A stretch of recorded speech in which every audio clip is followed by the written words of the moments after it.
Good evening and welcome to CYC News. For today, the 22nd of March 2015 AD and the 13th of Bahram Heart 1731 AM. I'm Dean Abdulmalik. And I'm Andrew Botros. In today's headlines, ISIS blows up ancient monastery of 2 martyrs in Mosul. The Islamic State pulls down churches' crosses in northern Iraq. We take a look at His Holiness Pope Tawadros II's momentous and important week. Salafist defends demolition of churches as being in accord with Islam. Pope Francis expresses concern for Nigeria's suffering. French Foreign Minister says the minorities are at risk of extermination in Iraq and Syria, and why fasting during Lent is medically important and evades cancer.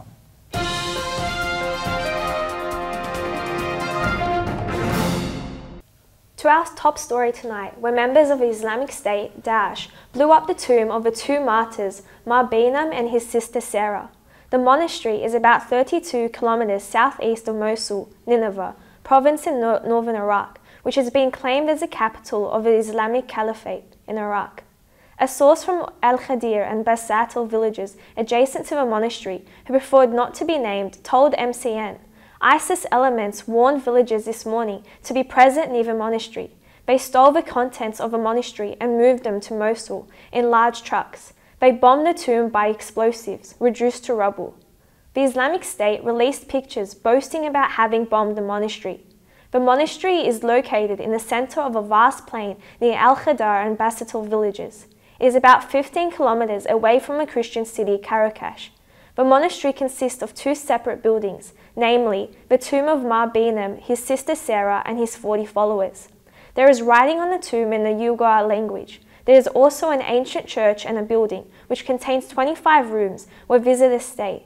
It also contains precious Syriac and Arabic manuscripts available for researchers. It is a rare scientific wealth.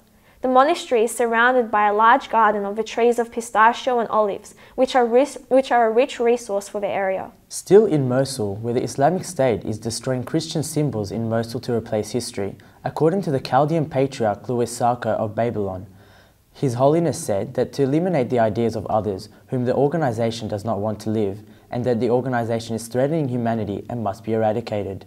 Patriarch Sarko called on the international community to find the right radical and realistic solutions in Iraq, the Middle East and the rest of the countries that suffer from the risk of terrorism and extremism. In a press statement prior to his departure to Rome and New York, Patriarch Sarko said thousands displaced students are without study, and this can lead to an appropriate environment that produces radical currents to average others. He added that he needs to become urgent and radical and realistic political solution in Iraq, the Middle East and the rest of the countries that suffer from the threat of terrorism and extremism, because the military treatment cannot be a solution to chronic problems. The Islamic State seized Mosul, Nineveh province, 405 kilometers north of Baghdad on June 10, 2014, and carried out serious violations against minorities, including Christians. It also destroyed the majority of religious and cultural sites. IS-affiliated websites published photographs showing armed men destroying crosses over the churches in the city. And in northern Iraq, the Islamic State pulls down church crosses. IS published images on Monday showing its members pulling down crosses from churches in the province of Nineveh in northern Iraq and replacing them with the group's black flag. They also smashed crosses and tombstones and distorted a small statue of a Virgin Mary. A photographic report entitled Pulling Down Crosses and Removing Manifestations of Polytheism, signed by the state of Nineveh, was published by IS accounts on social networking sites and showed IS jihadists smashing a cross at a church bell tower and replacing it with the organization's black flag. According to AFP, an image captioned Removing Manifestations of Polytheism showed a church bell pulled down, and another image showed the cross falling down from the top. Other pictures showed removing a cross from a metal door and another from another tomb. Pictures also showed the use of a hammer to distort a black cross engraved in stone and smashing murals, icons and a cross on a tombstone. The organization did not name the churches that were vandalized or the date of the attacks. Over to Sweden, where last Saturday His Holiness Pope Tawadros II received a delegation of the Orthodox Scouts Association in Sweden. The delegation represented the scout groups of the Coptic, Syrian, Armenian and Orthodox Russian churches in Sweden. They had a meeting where detailed discussions were made about the corporation's earning and supporting the involvement between the Coptic Orthodox Scout groups in Egypt and Sweden. At the end of the meeting, the delegation presented the shield and the napkin of the Orthodox Scouts in Sweden to His Holiness Pope Tawadros II. His Holiness Pope Tawadros II celebrated the 3rd anniversary of the departure of late Pope Shenouda. Last Tuesday, His Holiness held the Divine Liturgy of the 3rd anniversary of the departure of the late Pope Shenouda III in the Cathedral of St. Bishoy Monastery in Wadi el-Natrun, where Pope Shenouda's body is laid. The liturgy was attended by His Grace Bishop Sarabamon, the abbot of St. Bishoy's Monastery, other bishops, priests, monks, and a great number of people. During the Vesper prayer that was held the previous day, His Holiness Pope Tawadros II perfumed Pope Shenouda's body, that is, laid in a special shrine in St. Bishoy's Monastery. And still in papacy news, His Holiness Pope Tawadros II assigned Father Ammonius Aidel to visit the Iraqi refugees in the Kurdistan region. Although there are troubled political situations, His Holiness assigned his secretary, Father Ammonius Aidel, and Mem Marcel Sobhi within the delegation of the Egyptian churches to participate and visit the camps of the displaced Iraqis in the Kurdistan region. The delegation met with the Iraqi refugees in their camps and held a spiritual day for them in Church of Our Help, Lady Perpetual Help. Also, Father Ammonius Aidel held a liturgy in the Orthodox Syrian Church of the Mother of Light. During the visit, they met some of the Kurdistan officials, thanking them for their great efforts that they have made receiving the refugees, providing them with their needs. His Holiness Pope Tawadros II has also met with His Holiness Mar Ignatius Ephraim II, Patriarch of Antioch, together with His Holiness Catholicos Aram, Ivor Catholicos of the Armenian Orthodox Church of the Great House of Cilicia of Lebanon. His Holiness received the 2 patriarchs in the Coptic Cultural Centre in St. Mark's Cathedral. His Holiness Pope Tawadros assured both patriarchs that the Church of the Straight Opinion can reform many things in the world. He added that the deep relationship among the Orthodox churches contributes in solving many problems that face the world. During the visit, each patriarch assured that all churches are one in faith, mentioning the Christian martyrs who were martyred in Libya, Iraq and Syria. Well, it's evident that His Holiness Pope Tawadros had an eventful and very busy week. What a great man indeed.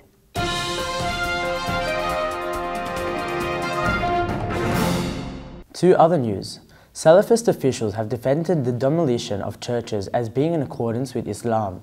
However, according to Yasser Bahami, vice president of the Salafist school, the demolition of churches is not religiously forbidden unless Muslims are negatively affected by the demolition.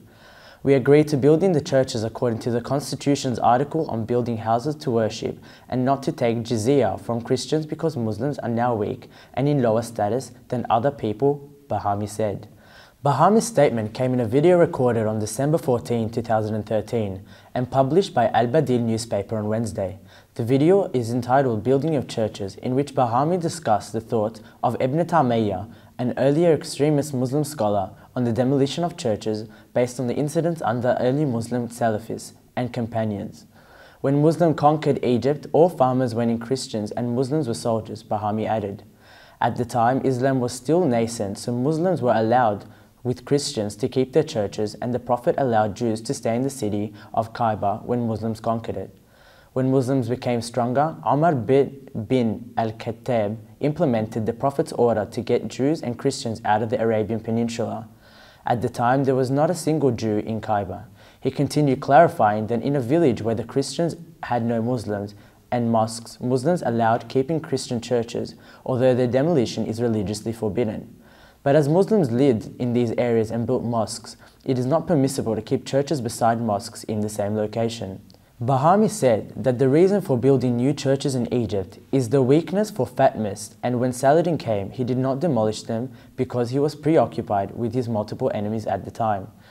Those who demolish churches and follow Allah's command against Christians, such as Salif Omar bin Abdul Aziz, are victorious, and those who do not are not defeated, Bahami added. To Catholic news now, where Pope Francis has sent a letter to bishops of Nigeria acknowledging the progress the nation has made in recent years, lamenting the new and violent forms of extremism and fundamentalism.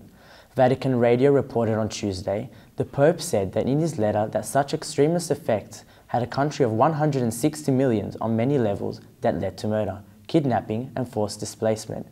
Every day I remember you in my prayers, and I repeat here, for your encouragement and comforting and consoling words of the Lord Jesus, which must always be renounced in the heart.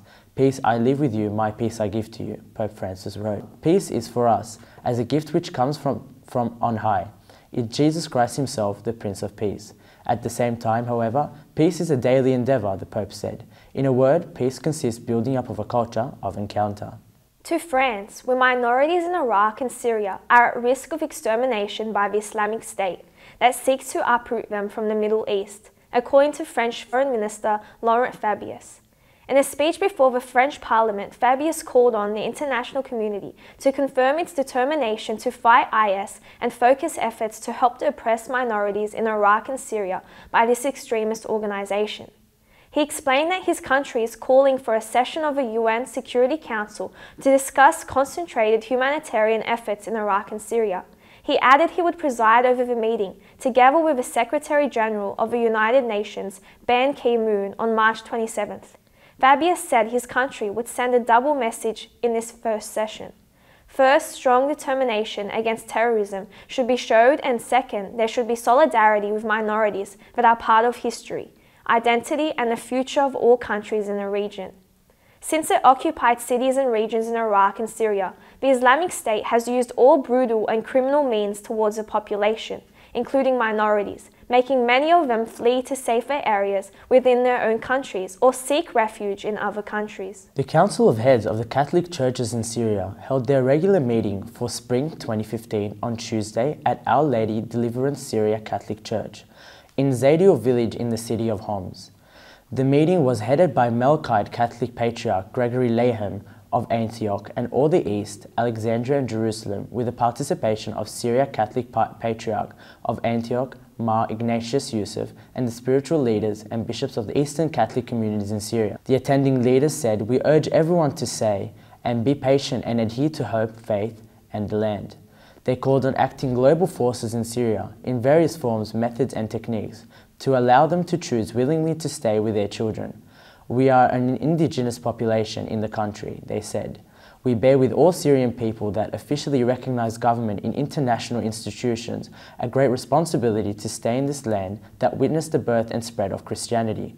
The attending fathers addressed all their children in various dioceses in Syria, stating this is one of the greatest tragedies in history of the region, and as the pastors were standing by our people and whatever their efforts were, we have made, we cannot meet the daily growing needs. They added that by their cry in pain, in people who are suffering from the call of the world to stop war of Syria, stop economic blockade, stop support to all those who want displaced people from their land, and stop provisions of arms destruction of the country. Over to Tripoli, where the Catholic bishop acknowledges his life is under threat. Monsignor Giovanni Martinelli, the Catholic bishop of Tripoli, said, "I know that my life is in danger. What can I do? I can trust only God. If it is His will that the Church grows in the Islamic world, I will do everything to defend it." Martinelli, aged 73, said in a Monday interview with Italian newspaper Tu Giornali, Libyan friends guard the church in Tripoli day and night. The bishop added that extremists belonging to the Islamic State group came to Libya from other places and are not natives of Libya. In health news, where the big question is, will a vegetarian diet reduce your risk of cancer? Well, according to Australian ABC, there are a range of reasons why people are vegan, especially during the Lenten period. But here's another good reason for you to be vegetarian most of the year. Kathy Chapman, chair of the Cancer Council Australia's Nutrition and Physical Activity Committee, says, "Certainly our advice by the Cancer Council will be eating plenty of fruits and vegetables is what people should aim for. Scientists have estimated unhealthy diets may cause around 1 in 10 cancer cases, while you, being vegetarian, may not be eating a healthy diet." Chapman says evidence is clear that fruit and vegetables are protective against particular cancers, such as mouth cancer, throat cancer, and stomach cancer. One particular study found that people who eat the widest range of fruit and vegetables have 22% lower risk of mouth cancer than those who ate the narrowest range. Also, eating a lot of red meat, particularly processed meats such as sausages, salami, and bacon, is strongly associated with an increased level of bowel cancer. But both the Cancer Council and dietary guidelines recommend including small amounts of lean red meat in your diet, and there is no evidence that eating eggs, chicken, fish, or seafood will increase your risk of cancer. So it seems that Jesus showed us from the start that fish and seafood together with a vegetarian diet is a way to go for the healthy body. And that's all for CYC News for today. Stay tuned for more Christian content on CYC. I'm Andrew Botros. And I'm Dina Abdul Malik from the CYC studios in Sydney, Australia. Good night and God bless.